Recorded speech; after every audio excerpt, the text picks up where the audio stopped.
नमस्कार, DD news देख रहे हैं आप और आपके साथ मैं हूं शहला निगार। बुलेटिन की शुरुआत में आइए सबसे पहले देखते हैं सुबह की सुर्खियां। प्रधानमंत्री नरेंद्र मोदी के इंडोनेशिया दौरे का आज दूसरा दिन। इंडोनेशिया के राष्ट्रपति के साथ करेंगे द्विपक्षीय बैठक।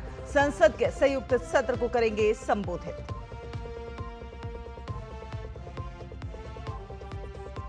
गृह मंत्री अमित शाह आज दिल्ली में करेंगे मिशन 70 लाख पौधारोपण अभियान का शुभारंभ। 300 नई इलेक्ट्रिक बसों सहित पर्यावरण संरक्षण और जनहित से जुड़े कई विकास कार्यों का भी होगा लोकार्पण।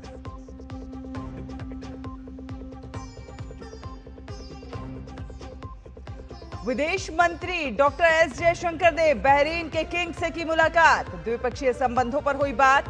भारत बहरीन साझेदारी को आगे बढ़ाने पर हुई अहम चर्चा।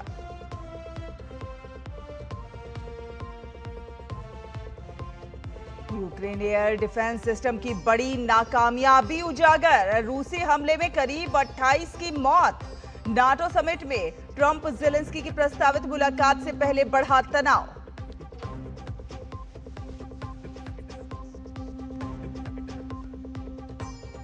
और फीफा विश्व कप में आखिरी मिनट में टूटा रोनाल्डो का सपना। मेरिनो के गोल की मदद से स्पेन ने पुर्तगाल को दी 1-0 से शिकस्त। रोनाल्डो का विश्व कप सफर भी हुआ समाप्त। वहीं यूएसए और बेल्जियम का मुकाबला जारी। तो आपको बता दें कि प्रधानमंत्री नरेंद्र मोदी के इंडोनेशिया दौरे का आज दूसरा दिन है और ये दिन बेहद अहम रहने वाला है। आज पूरे ही दिन उच्च स्तरीय कूटनीतिक बैठकें होंगी, द्विपक्षीय वार्ता और महत्वपूर्ण कार्यक्रम भी रहेंगे। दोनों देशों के बीच कई अहम समझौतों पर सहमति बनने की भी संभावना है। तो आपको बता दें, आज प्रधानमंत्री नरेंद्र मोदी इंडोनेशिया के राष्ट्रपति प्रबोवो के साथ द्विपक्षीय बैठक करेंगे और जो साझेदारी में प्रगति हुई है उसकी समीक्षा भी करेंगे। और इसके बाद दोनों देशों के प्रतिनिधिमंडल स्तर की वार्ता होगी, जिसमें विभिन्न क्षेत्रों में किस प्रकार सहयोग को और ज्यादा मजबूत बनाया जाए, इस पर विचार किया जाएगा। और इस बैठक के दौरान कई एक महत्वपूर्ण समझौतों पर हस्ताक्षर भी होने की संभावना है, जो कि भारत इंडोनेशिया संबंधों को नई गति दे सकते हैं। प्रधानमंत्री मोदी आज इंडोनेशिया की संसद के स्पीकर के साथ भी बैठक करेंगे और इसके अलावा वो इंडोनेशियाई संसद के संयुक्त सत्र को संबोधित करेंगे। प्रधानमंत्री जकार्ता में कम्युनिटी इवेंट में शामिल होंगे और वो भारत और इंडोनेशिया के बीच बेहद ऐतिहासिक और जो सौहार्दपूर्ण संबंध हैं उनकी समीक्षा भी करेंगे। प्रधानमंत्री नरेंद्र मोदी का ये जो दौरा है वो भारत और इंडोनेशिया के बीच जो रणनीतिक साझेदारी है उसको कहीं ना कहीं और मजबूत करने की दिशा में एक बेहद महत्वपूर्ण कदम के तौर पर देखा जा रहा है। तो इंडोनेशिया दौरे का आज ये दूसरा दिन है, बेहद महत्वपूर्ण रहने वाला है। संसद के स्पीकर से भी मुलाकात करेंगे प्रधानमंत्री नरेंद्र मोदी। तो प्रधानमंत्री नरेंद्र मोदी के कल इंडोनेशिया की राजधानी जकार्ता पहुंचने पर उनका भव्य स्वागत हुआ।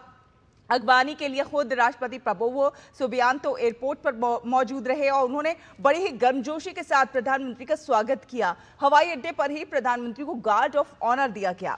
जकार्ता में प्रधानमंत्री के अभिनंदन के लिए भारतीय समुदाय बेहद उत्साहित नजर आया। होटल पहुंचने पर वहां पर मौजूद जनसमूह ने बड़ी ही आत्मीयता के साथ प्रधानमंत्री का स्वागत किया।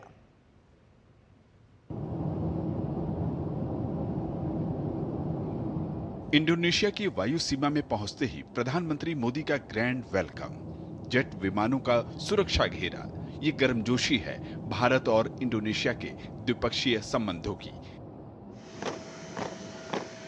3 दिवसीय राजकीय यात्रा पर प्रधानमंत्री नरेंद्र मोदी का विशेष विमान जैसे ही राजधानी जकार्ता पहुंचा, वहां भी भव्य स्वागत की तैयारी।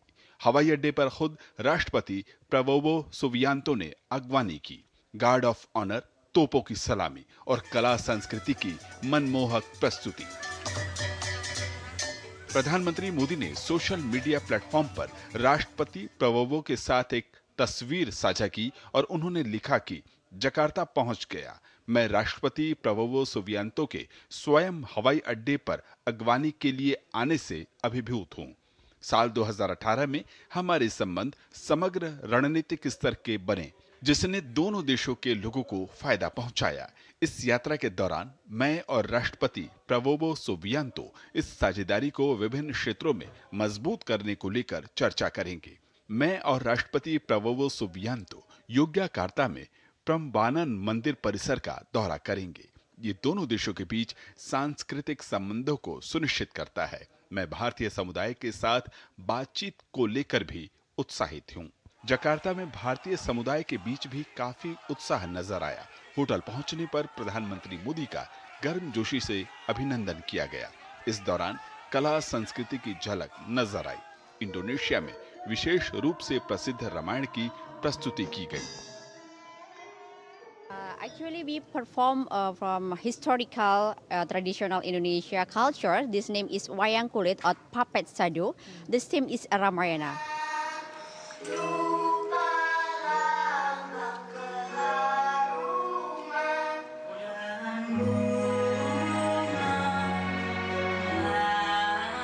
वहीं बौद्ध संस्कृति की झलक और भरतनाट्यम की प्रस्तुति।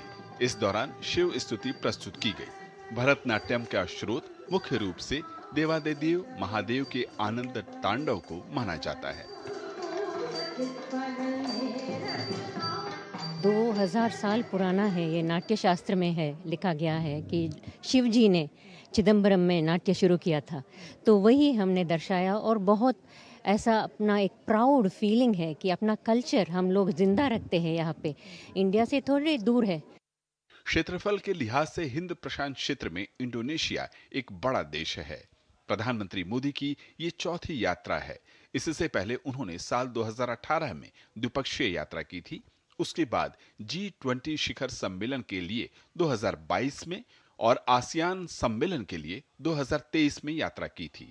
भारत की एक्ट ईस्ट पॉलिसी और महासागर विजन की दृष्टि से इंडोनेशिया एक अहम देश है। मुक्त एवं स्वतंत्र हिंद प्रशांत के भारतीय दृष्टिकोण को मजबूती देने में भी इंडोनेशिया की भूमिका महत्वपूर्ण है। ऐसे में प्रधानमंत्री की ये यात्रा सांस्कृतिक और ऐतिहासिक संबंधों के साथ नए आयामों को भी प्रगाढ़ करेगी।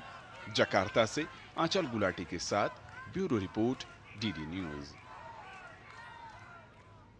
और इंडोनेशिया में जिन कलाकारों ने प्रधानमंत्री मोदी के आगमन में सांस्कृतिक प्रस्तुति दी, उनसे बातचीत की डीडी न्यूज संवाददाता अचल गुलाटी ने। शिव स्तुति की भरतनाट्यम प्रस्तुति को लोगों ने भारत इंडोनेशिया के बीच मजबूत सांस्कृतिक सूत्र बताया। प्रधानमंत्री इंडोनेशिया जकार्ता पहुंच चुके हैं। उनके समक्ष जिस तरह से बहुत ही खूबसूरत प्रस्तुति की गई उनके आगमन के स्वागत में, आइए सीधे समझते हैं। मैम, जिस तरह से प्रधानमंत्री के समक्ष इन सब ने प्रस्तुति की, ये प्रस्तुति जो है वो किस बात को दर्शाती है और कैसे अंकित करती है? ये हमारी ट्रेडिशन इतना पुराना है, 2000 साल पुराना है। ये नाट्य शास्त्र में है, लिखा गया है कि शिव जी ने चिदम्बरम में नाट्य शुरू किया था, तो वही हमने दर्शाया। और बहुत ऐसा अपना एक प्राउड फीलिंग है कि अपना कल्चर हम लोग जिंदा रखते हैं। यहाँ पे इंडिया से थोड़े दूर है, बस फिर भी एक और घर मिल गया इंडोनेशिया में, ऐसा लगता है। ये सारे जो हैं ये सब इंडोनेशिया हैं, लेकिन कहीं ना कहीं भारतीय संस्कृति से जुड़े हुए हैं। बिल्कुल, ये सारे इंडोनेशियंस हैं। और जैसे बाली हो या जावा हो, ये सारे लोग ना अपने अपने आर्ट को ज़िंदा रखते हैं। बाली में भी अपना बालिनीज डांस में महाभारत रामायण को दर्शाते हैं। ये सारी कहानियाँ पता है इनको। We are so happy and proud we got this chance to perform Bharatanatyam in front of Modi ji. I'm so happy because I think it's the same like a Balinese dance. शास्त्रीय नृत्य जिस तरह से प्रधानमंत्री की आगमन, उनकी आने की खुशी में यहाँ प्रस्तुत किया गया, आपने देखा कि जो कलाकार हैं वो इंडोनेशिया हैं लेकिन भारत से बहुत प्यार करते हैं। कैमरा पर्सन रमाकांत के साथ आंचल गुलाटी गुंबर, डीडी न्यूज़ के लिए सीधे जकार्ता से। और वहीं रामायण की अनोखे अंदाज में प्रस्तुत करने वाले कलाकारों ने इसे गर्व और सम्मान का विषय बताया।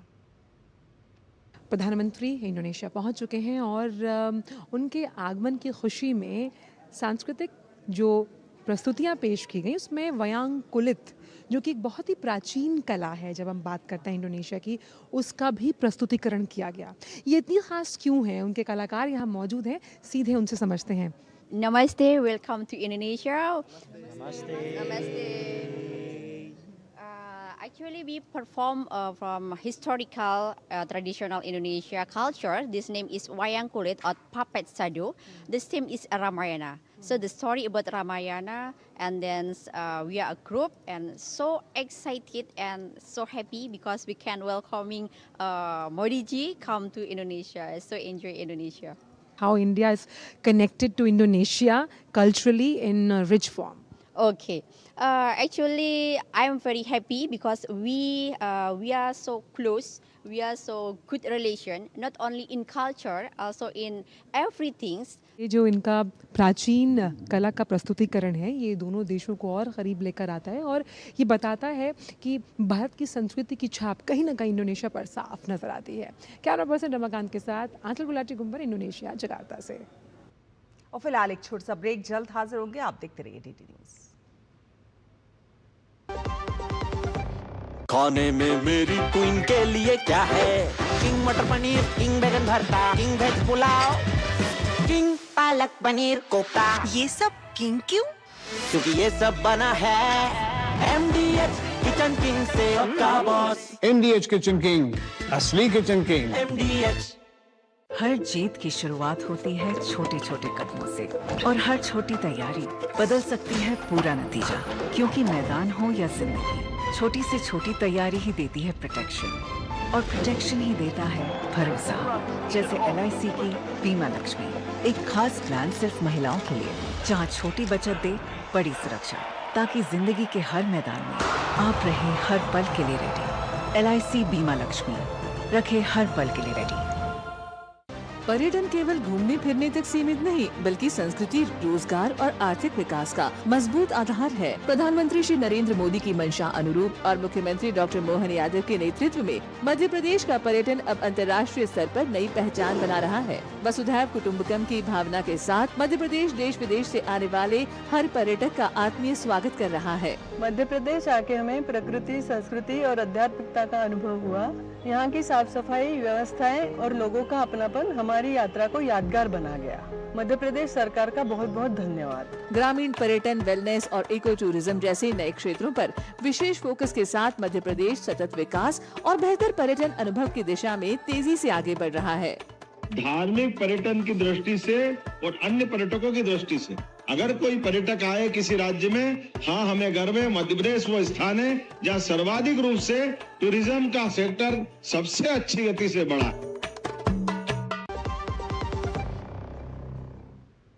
ब्रेक के बाद स्वागत है आपका, आप देख रहे हैं डीटी न्यूज। आपको बता दें कि गृह मंत्री अमित शाह एक पेड़ मां के नाम अभियान के तहत आज दिल्ली में मिशन 70 लाख पौधारोपण अभियान का शुभारंभ करेंगे और इस अवसर पर 300 नई इलेक्ट्रिक बसों सहित पर्यावरण संरक्षण और जनहित से जुड़े अनेक विकास कार्यों का भी लोकार्पण किया जाएगा। वहीं मिशन 70 लाख पौधारोपण अभियान के तहत NDMC 34 जगहों पर मेगा ट्री प्लांटेशन ड्राइव आयोजित करके सहयोग करेगा और इस खास अभियान के तहत नई दिल्ली नगर परिषद ने लगभग 600 पेड़ और लगाने और 50,000 झाड़ियां लगाने का लक्ष्य रखा है।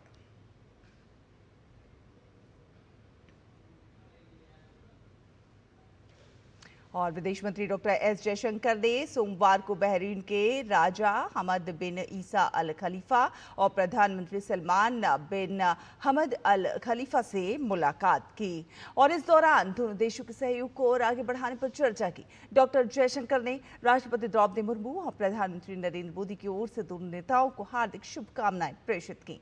विदेश मंत्री ने भारत बहरीन रणनीतिक साझेदारी को नई ऊंचाइयों तक ले जाने में बहरीन के नेतृत्व के मार्गदर्शन की सराहना की और बहरीन में भारतीय समुदाय की सुरक्षा और कल्याण सुनिश्चित करने के लिए उनका आभार भी व्यक्त किया।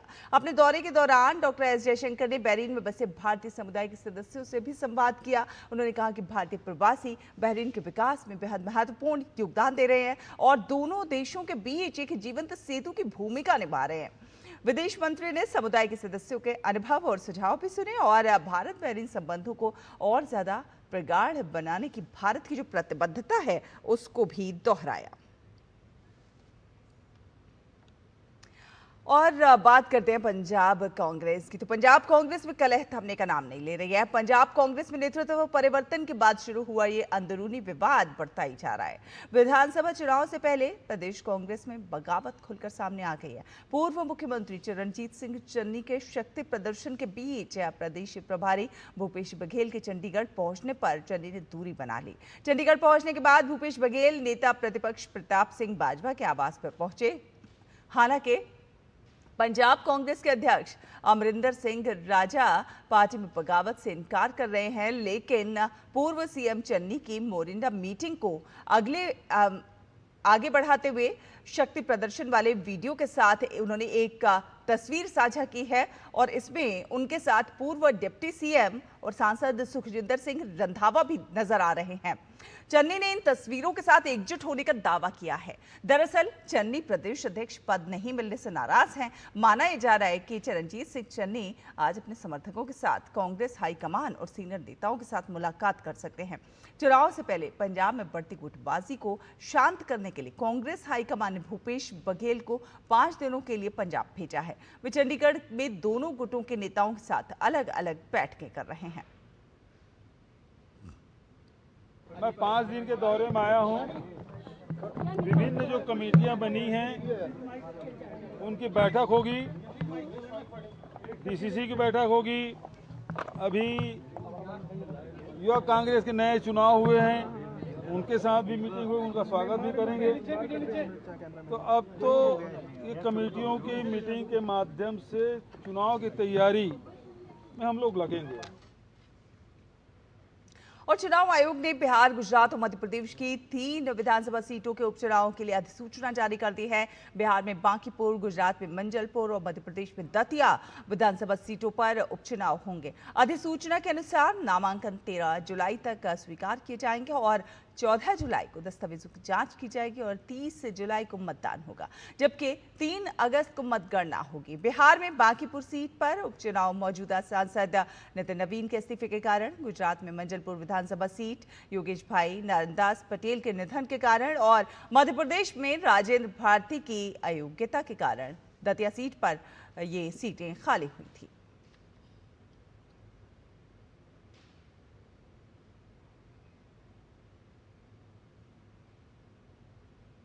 वहीं उधर बिहार की बांकीपुर विधानसभा सीट पर उपचुनाव में सत्ताधारी भाजपा के खिलाफ विपक्ष की एकजुटता को बड़ा धक्का लगा है। दरअसल इस सीट पर कांग्रेस की निगाहें थी, लेकिन राष्ट्रीय जनता दल राजद ने इस सीट से रेखा गुप्ता को अपना उम्मीदवार बनाया है। माना जा रहा है कि राजद के इस ऐलान के साथ ही कांग्रेस को बड़ा झटका लगा है। कांग्रेस भी इस सीट पर अपना दावा ठोक रही थी, तो दूसरी तरफ जनसुराज के संस्थापक प्रशांत किशोर भी यहां से ताल ठोक रहे हैं। हालांकि उन्होंने महागठबंधन से अपील की थी कि वो अपना कैंडिडेट नहीं उतारे, मगर राजद ने अपने प्रत्याशी की घोषणा करके उन्हें भी झटका दे दिया है। हालांकि पिछले काफी वक्त से बांकीपुर सीट भाजपा के लिए काफी सुरक्षित रही है। लंबे समय से इस सीट पर भाजपा का उम्मीदवार जीतता आ रहा है। हमारी पार्टी ने निर्णय किया है कि यहाँ से हमारी पार्टी की उम्मीदवार श्रीमती रेखा कुमारी होगी।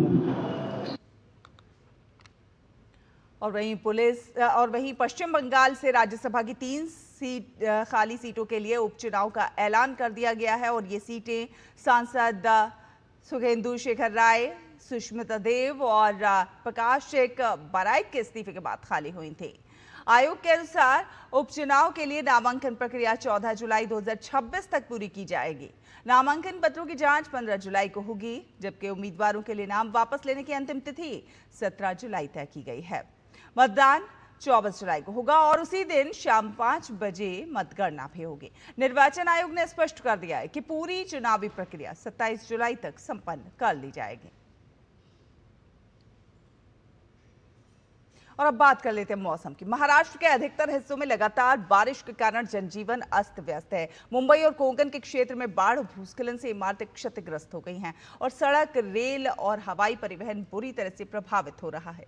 पूरे राज्य में हाई अलर्ट है क्योंकि मौसम विभाग ने दिन भर भारी बारिश जारी रहने की आशंका जताई है।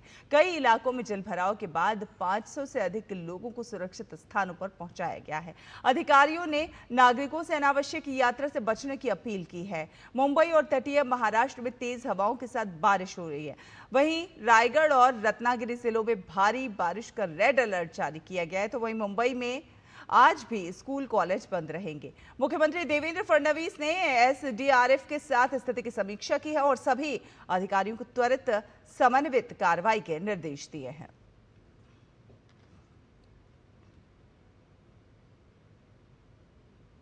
और वहीं देश भर में भी मानसून ने रफ्तार पकड़ ली है। मौसम विभाग ने कई राज्यों में भारी बारिश को लेकर अलर्ट जारी किया है। तेजी से रफ्तार पकड़ते इस मानसून का असर उत्तर, मध्य पूर्वी और पश्चिमी भारत में साफ नजर आ रहा है। राजस्थान के कुछ हिस्सों में सोमवार सुबह भारी बारिश हुई। सबसे ज्यादा बारिश जयपुर के महाराजपुर में दर्ज की गई। तो राज्य के बाकी हिस्सों में हल्की से मध्यम बारिश हुई है, जिससे तापमान में काफी गिरावट आई है। गुजरात के सौराष्ट्र और कच्छ के लिए भी मौसम का ऐसा ही अनुमान जारी किया गया है।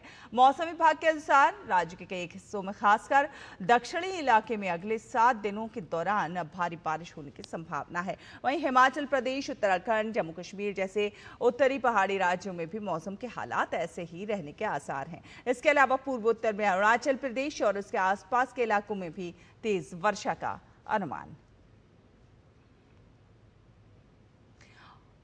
और आगे बढ़ेंगे, अगली खबर का रुख करते हैं। रूस ने सोमवार मिसाइलों और ड्रोनों से कीव और आसपास के इलाकों पर एक बड़ा हमला किया, जिसमें करीब 28 लोगों की मौत हो गई। यूक्रेन की वायुसेना रूस की 23 बैलिस्टिक मिसाइलों में से एक भी नहीं रोक सकी, जिससे एयर डिफेंस की कमजोरी उजागर हुई। रूस ने दावा किया है कि उसने कीव और आसपास के क्षेत्रों में सैन्य और ऊर्जा ठिकानों को निशाना बनाया। वहीं ज़ेलेंस्की ने अंतर्राष्ट्रीय समुदाय से बैलिस्टिक मिसाइलों को रोकने वाले इंटरसेप्टरों के उत्पादन और आपूर्ति में तेजी लाने की अपील की है। यह हमला नाटो समिट से ठीक पहले हुआ, जहां अमेरिकी राष्ट्रपति डोनाल्ड ट्रंप और यूक्रेन राष्ट्रपति वोलोदिमीर ज़ेलेंस्की की मुलाकात प्रस्तावित है।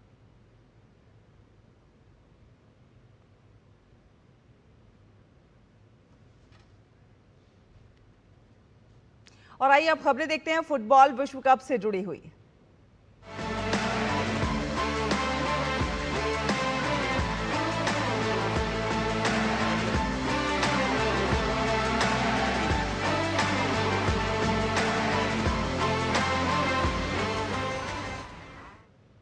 और इस वक्त फीफा विश्व कप से जुड़ी एक बड़ी खबर आ रही है। जी हां, बड़ी खबर आपको बता देते हैं। फीफा विश्व कप 2026 से जुड़ी हुई ये बड़ी खबर। फीफा विश्व कप के क्वार्टर फाइनल में बेल्जियम पहुंच गया है। जी हां, क्वार्टर फाइनल में बेल्जियम पहुंचा है। अंतिम 16 में यूएसए पर दर्ज की है 4-1 की आसान जीत। ये बड़ी खबर आप तक पहुंचा रहे हैं। 4-1 की आसान जीत दर्ज की है। कैटेलेयर ने पहले हाफ में 2 गोल किए और कैटेलेयर ने 9वें और 33वें मिनट में ये गोल दागे है। लेक टिलमैन के गोल से अमेरिका ने बराबरी की है। तो हैंस बराकेन और रोमेलू लुकाकू ने भी स्कोर किया है। तीनों सह मेजबान देश जो है वो विश्व कप से बाहर हो गए हैं। ये बड़ी खबर आप तक पहुंचा रहे हैं। क्वार्टर फाइनल में बेल्जियम का सामना अब स्पेन से होगा। हैंस बराकेन और रोमेलू लुकाकू ने भी स्कोर किया है। फीफा विश्व कप से जुड़ी हुई ये बड़ी खबर आप तक पहुंचा रहे हैं हम। तीनों सह मेजबान देश विश्व कप से बाहर हो गए हैं। बड़ी खबर, क्वार्टर फाइनल में अब बेल्जियम का सामना स्पेन से। तो फीफा विश्व कप 2026 के राउंड ऑफ 16 में स्पेन ने आखिरी पलों में गोल दागकर पुर्तगाल को 0-1 से हरा दिया और मैच का एकमात्र गोल जो है वो मिकेल मेरिनो ने इंजरी टाइम में किया। इस जीत के साथ स्पेन ने क्वार्टर फाइनल में जगह बना लिया, जबकि क्रिस्टियानो रोनाल्डो की पुर्तगाल का टूर्नामेंट में सफर समाप्त हो गया है। पहले हाफ में पुर्तगाल के गोलकीपर डियोगो कोस्टा ने शानदार प्रदर्शन करते हुए लामिन यामाल और एलेक्सी बैना के प्रयासों को नाकाम कर दिया। 41वें मिनट में पुर्तगाल के नुनो मेंडेस ने जोरदार शॉट डिफ्लेक्शन लेकर क्रॉसबार से टकरा गया और दूसरे हाफ में दोनों टीमों के बीच जबरदस्त संघर्ष देखने को मिला। रोनाल्डो लगातार प्रयास करते रहे, लेकिन स्पेन की मजबूत रक्षा पंक्ति के सामने उन्हें सफलता नहीं मिली। जब मुकाबला अतिरिक्त समय की ओर बढ़ता हुआ नजर आ रहा था, तभी 91वें मिनट में फेरान टोरेस ने बेहतरीन पास दिया और मिकेल मोरिनो के लिए शानदार मौका बनाया। मोरिनो ने शानदार फिनिश करते हुए गेंद को गोलकीपर डियोगो कोस्टा के पार भेज दिया और स्पेन को 1-0 की निर्णायक बढ़त दिला दी।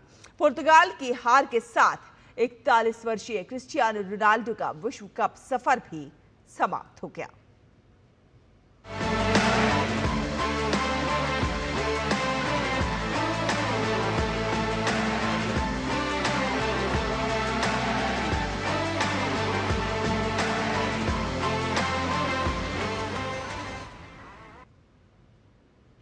और भारत और इंग्लैंड के बीच 5 मैचों की टी20 सीरीज का तीसरा मुकाबला आज खेला जाएगा, जहां पर भारतीय टीम सीरीज में वापसी की उम्मीदों के साथ मैदान पर उतरती नजर आएगी। इंग्लैंड फिलहाल सीरीज में 1-0 से आगे है और मैनचेस्टर के ओल्ड ट्रैफर्ड में खेले गए दूसरे टी20 में इंग्लैंड ने रोमांचक मुकाबले में 4 विकेट से जीत दर्ज कर बढ़त हासिल की है। अब तीसरा टी20 दोनों टीमों के लिए बेहद अहम हो गया है। इसी के साथ इस बुलेटिन में फिलहाल इतना ही। आगे आप देखेंगे नया सवेरा। मुझे दीजिए अनुमति। नमस्कार।